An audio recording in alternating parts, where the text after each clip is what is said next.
정청래 의원님 얘기하기 전에 이 내용을 하나 들려드릴게요. 이 내용이 뭐냐면, 그렇게, 뭐 정부에서는 수사권이랑 지소권 다 안 주고 모든 거 다 문제 해결됐다. 막, 이런 얘기 하고 있는데, 실제로는 뒤에서 댓글 달고, 또, 이런 짓도 해요. 금속노조 위원장이, 뭐, 자식을 버리고 둘째 부인한테, 전 부인한테 자식을 맡겨놓고, 돌보지도 않은 사람이 이제 와서 아버지라고 와서 데모하고 단식 투쟁한다고. 그게 문자가 그런 와요? 내용의 문자가 나오죠. 문자가 와요, 문자가? 그럼 그 문자가 다른 분들한테도 오나요? 다른 택시? 다른 택시도 다른 사람한테도 그거를 그런. 똑같이 뭐 비슷하게 가요? 네, 그런 얘기도 들었어요.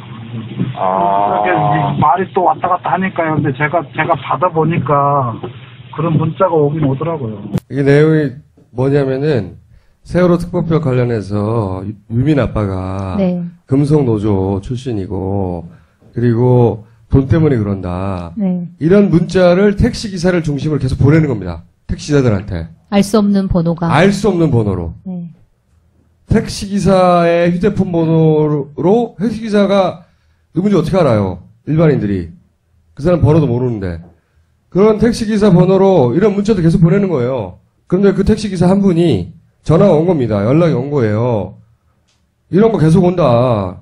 이런 거를 보고 기사들은 그렇게 알고 있는 사람도 많고, 그래서 그 손님들이 타면 그렇게 얘기 나누기도 하는데 누구한테서 온지 모르겠다. 네. 이런 짓 하고 있는 거예요. 앞에서는 뭐 법이 어쩌고, 이게 뭐 사법체제 근간을 흔들고 어쩌고 하면서 뒤에서는 이거는 적법한 건가요, 이게? 이런 짓을 하는 것은? 그야말로 공작인데. 자, 그럼 여기서, 병원에서 바로 나오신 정청래 의원 모시도록 하겠습니다. 이 시대의 참 고행인 정청래입니다. 반갑습니다. 왜 24일인 겁니까? 그게 좀 궁금했어요. 처음에는 추석 연휴 전날 그만둬야지. 나도 연인은 들려야지. 왜냐하면 부모님 산소를 한 번도 안 간 적이 없어요. 명절 때 50을 살면서. 그래서 그랬는데 있으면서 보니까 유가족들이 추석을 세는 분들이 한 분도 안 계시더라고요. 저 혼자만 추석 세자고 갈 수가 없어서 그건 도리가 아닌 것 같아서 추석 연휴를 광화문에서 보내야지 하고 이제 있었어요. 유민 아빠의 절반 정도는 해야지. 어차피 유가족들의 고통과 함께 하기로 하면서 한 단식이기 때문에 그래서 했는데 절반은 해야지 최소한. 예. 근데 뭐 끝나고 보니 고통의 절반은커녕 뭐 진짜 100분의 1인들 제가 어떻게 알겠습니까? 제가 워낙 쌩쌩하고 팔팔하니까 어떤 분들이 와서 귓속말로 얘기를 해요. 의원님 40일 해도 괜찮겠는데요?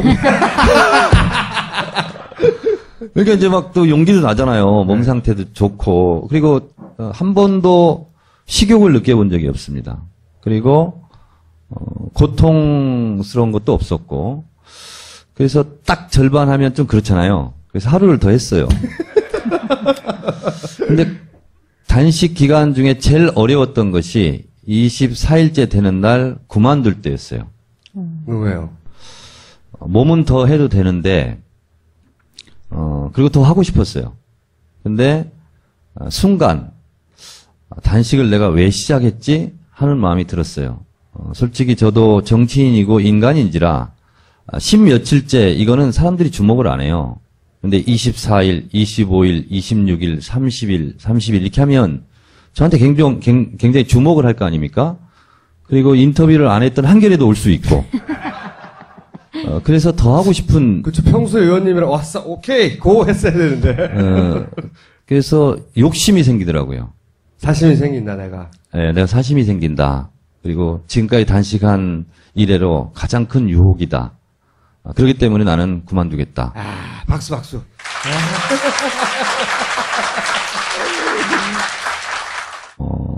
근데 발걸음이 안 떨어지더라고요. 처음에는 유가족들도 계속 더 할 줄 알았나 봐요. 그래서 병원에 있지만 중간중간 오겠다. 그렇게 하고 인사드리고 또 눈물 나오려고 그러는데 그리고 뒤에 안 돌아보고 그냥 건너서 차 타고 그냥 안 쳐다보고 갔어요. 그냥. 네. 그게 끝입니다. 괴롭힌 사람들은요? 뭔가 사건이 있었다고 그러던데요. 흡연 사건이 뭐가 있었다면서요? 투쟁 방법은 여러 가지가 있죠. 금식 투쟁, 단식 투쟁이 있고요. 금연 투쟁이 있고, 그 다음에 금수 투쟁이 있어요. 물 안 먹는 거. 근데 저는 분명히 금식 투쟁을 선택했거든요. 담배 안 핀다는 얘기는 안 했어요. 그래서 담배 피다가 누가 시비 걸었어요? 매일 담배를 폈어요. 네. 근데 저는 너무 맛이 좋더라고요. 그래서 이제 계속 폈어요. 폈는데 21일째 되는 날 오전 7시 15분에 KBS 라디오 생방송 인터뷰가 있었어요. 그래서 이제 인터뷰를 하려면 주변 시끄러우니까 차를 골목에 대라고 그랬죠. 그래서 15분부터 30분까지 인터뷰를 했어요. 그리고 나왔어요. 나왔는데 보통 이제 제가 커피숍 3층에 보면 흡연실이 있거든요. 그래서 줄을 이제 많이 폈는데 청소 시간이더라고요. 그래서 거기는 어차피 금연구역도 아니고 그래서 한 대를 폈죠. 맛있게. 근데 그 시간에 그걸 찍은 거예요. 기자가 담배 피는 걸. 예. 담배는 매일 폈잖아요. 매일 폈죠. 저랑 만날 때도 매일 피고. 예. 근데 김총수도 오면 항상 담배 피러 올라갔잖아요. 그렇죠. 우리가. 근데 3층 왜 하필 그날은 담배 피는 걸 찍었어? 그래서 났는데 뭐냐면 정청래 의원이 쟁점이 세 가지인데요. 금연구역에서 담배를 폈다. 거기는 과태료 10만 원을 내야 되는 지역이다. 그렇게 정확하게 허위 사실이죠. 그걸 쓰고 제목은 또 마치 광화문 광장에서 핀 것처럼 꼬았어요. 그리고 또 하나는 그 차 타고 있었던 30분 이제 자료도 봐야 되잖아요. 그 단식 투쟁하느라고 질문지를 못 봤으니까 7시 5분경에 제가 들어가서 한 10분간 질문지를 보고 인터뷰를 하고 나왔는데 찍힌 게 34분이에요. 7시 34분 그럴 거예요. 근데 차 안에서 밥 먹은 거 아니냐. 아니 그러면 차 안에서 밥 먹는 사진이라도 있어야 될 거 아니에요. 근데 그것도 없이? 까만 선팅이어서 확인할 수 없었다. 그래서 밥 먹은 걸로 확정하지 않으면서 거의 뭐 의심 이렇게 한 거죠. 차 안에서 뭐 했을까? 네, 그러니까 그게 뜨니까 금연 구역에서 담배 핀 정청래 의원직 사퇴해라. 그리고 어디 기자예요? 뉴데일리. 예. 그리고 그 다음 날 몰려왔어요. 건너편 어버이연합에서. 그리고 정청래에게 담배 한 보루 전달하겠다. 퍼포먼스를 한 거예요. 그거 받으시지 그러셨어요. 안 받았어요. 왜냐면 제 차 안에 많이 있기 때문에. 그리고 그다음부터 이제 트위터, 인터넷 이런 데에서 이제 정청래 밥 먹었다. 21일 굶은 놈이 어떻게 담배를 피냐. 3일 동안 내버려뒀어요. 내버려두고 서울시에 자료 요청을 했죠. 제가 담배 핀 그 지역이 세종로 몇 번인데 흡연 구역이냐 금연 구역이냐 했더니 금연 구역으로 지정되어 있지 않아 흡연을 했다고 해서 10만 원 과태료를 부과할 수 없습니다. 이걸 딱 받아놓고 제가 쥐고 기다렸어요. 단식이 끝날 때까지.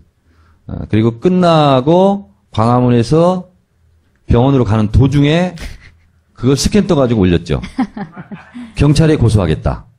그리고 밥 먹었다고 확정해서 허위사실을 유포한 10여 명 함께 고소하겠다. 그리고 지금은 10명 정도 지금 찾아냈는데 그 이후에 지금 계속 찾아내고 있어요. 그래서 단 한 명도 용서하지 않겠다. 이 짜잘한 복수.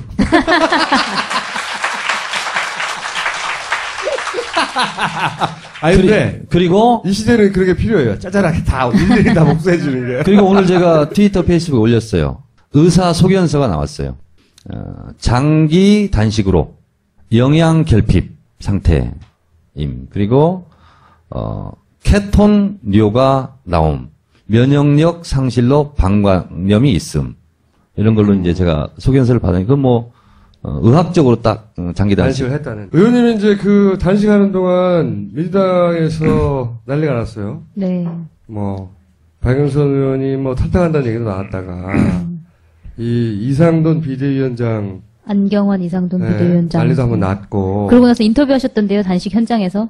절대 반대한다. 이상돈 위원장 영입에 대해서. 단식하면서 조금 신체적으로 좀 힘들었던 기간이 그 이틀이었어요. 이상돈 비대위원장은. 근데 박영선 원내대표도 몰랐을 겁니다. 2007년 1월 12일 동아일보에 중앙대 이상돈 교수가 쓴 칼럼이 있어요. 핵심은 뭐냐면 오마이뉴스를 인용하자면 김대중 노무현 정부 시절의 햇볕 정책에 대해서는 이적 행위와 반역죄로 처벌해야 된다. 라는 칼럼을 실었죠. 그러니까 사실상 제가 주장하는 대로 이상돈 교수는 실제로 수구 세력 편에 있었고 박근혜 정부를 탄생시키는데 나름대로 공신 역할을 했지만 어떠한 관직도 받지 못했기 때문에 실제로 박근혜 대통령을 욕하는 거다라고 저는 추론합니다. 박근혜 대통령을 욕했다고 해서 갑자기 수구 세력이 합리적 보수가 되는 건 아니거든요. 그리고 그 사람들을 잡았다고 해서 외연이 확대되는 것도 아니고 수권 정당이 되는 것도 아니죠. 그렇기 때문에 이것은 철학의 문제이고 정체성의 문제이다. 그래서 박영선 대표와의 친소 관계와 관계없이 그것은 제가 강경하게 나갈 수밖에 없었죠. 근데 새정치연합의 근본적인 착각이 지도부에 있는 것 같아요. 근본적인 착각. 어떤 거죠? 꼭 이상돈 교수의 케이스뿐만 아니라 보면 끊임없이 외연을 확장해야 된다는 얘기를 한단 말이죠. 네. 근데 외연이 줄어서 쪼그라든 게 아니거든요. 그렇죠. 자기 역할을 못하니까 사람들이 등을 돌린 거거든요, 그냥. 네. 그렇습니다. 이념이나 그러니까- 노선의 문제가 아닌 것 같은데. 그러니까요, 뭐, 예를 들어 특별법에 매달려서 지지율이 떨어졌다고 스스로 생각하거나 새누리당이 그렇게 공격하는데, 특별법을 제대로 못하니까 지지율이 떨어지는 거거든요. 네. 아, 이 사람 믿을 사람들이 못 되는구나. 이거 하나 관철시키지 못하는 거구나. 하고 떨어져 나가는 거지. 왜 세월호 특별법에 매달려 있지? 인생이 아니고, 그래서 떨어져 나가는 게 아닌데, 네. 새누리당에서 그렇게 공격하죠. 니네가 그렇게 붙어 있으니까 떨어지는 거라고. 근데 그게 먹히는 거예요, 계속. 네. 자신감도 없고, 이게 루저 마인드인데, 그래서 그 프레임을 그대로 받아 안아서, 아, 우리도 외연을 확장해야 돼. 자꾸, 그, 보수 쪽 인사들 영입해야 돼. 이런 거대한 착각 속에 있는 것 같아요. 그러니까 쉽게 생각하면 이런 겁니다. 문재인을 찍었던 48%. 그분들이 원하는 정치 노선을 가면 지지율은 올라가게 돼 있어요. 그죠? 지금 집안 석갈의 기둥이 다 무너져 가고 있는데 지금 딴 동네 가가지고 뭘 하겠다는 거예요. 그래서 실제로 새정치민주연합이 지지율이 10%로 떨어진 것은 새정치민주연합을 했거나 지지할 마음을 먹고 있거나 유보한 사람들이 등을 돌리기 때문에 그런 것이고, 그러면 그분들에게 어떻게 다가갈 것인가. 그러면 외연 확장이 아니라 내연 공고화 작업이 필요한 거죠. 아니, 이게 그러니까, 자기 역할 못하니까 마음 줄 수가 없는 거라니까요. 간단해요. 내가 마음을 주면 저들이 내 마음을 대리해서 잘 싸울까, 내가 생각하는 세상을 잘 만들어줄까 생각하면 계속 지지하는 겁니다. 네. 근데 그게 안 되면 마음을 걷는 거죠. 한일전 축구하는데요. 대한민국 국가대표가 계속 일본 선수한테 패스하고 그러면 되겠습니까? 일본에서 선수 수입해야 된다고.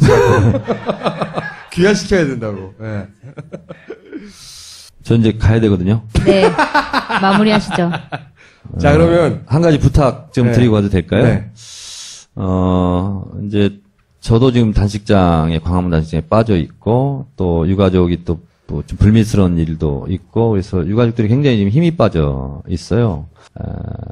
의리는 가장 어려울 때 함께 하는 것. 이게 의리거든요. 그래서 여전히 또 부탁드려서 죄송한데, 저도 가끔, 광화문 광장에 갈 테니, 파파이스 이번에 엄청나더라고요. 저한테 다 오신 분이 파파이스 팬들인데, 파파이스를 보신 분들은 일부러라도 시간 내서 광화문에 한 번씩 가서 누구를 찾아야 되는 겁니까? 사실, 의원님은 딱, 누군지 알잖아요. 되나요? 유민 아빠가 했던 중앙 텐트가 있습니다. 네. 중앙 천막 그 오른쪽에 보면 상황실이라고 있습니다. 상황실. 예, 거기에 유가족 영석 아빠, 민우 아빠, 민우 아빠. 예. 영석 아빠. 영석 아빠, 민우 아빠. 이분을 찾아서 뭐라고 할 때 제일 힘이 난답니까? 잊지 않겠습니다. 네, 함께 하겠습니다. 이건 여기까지 하겠습니다. 감사합니다. 네, 고맙습니다.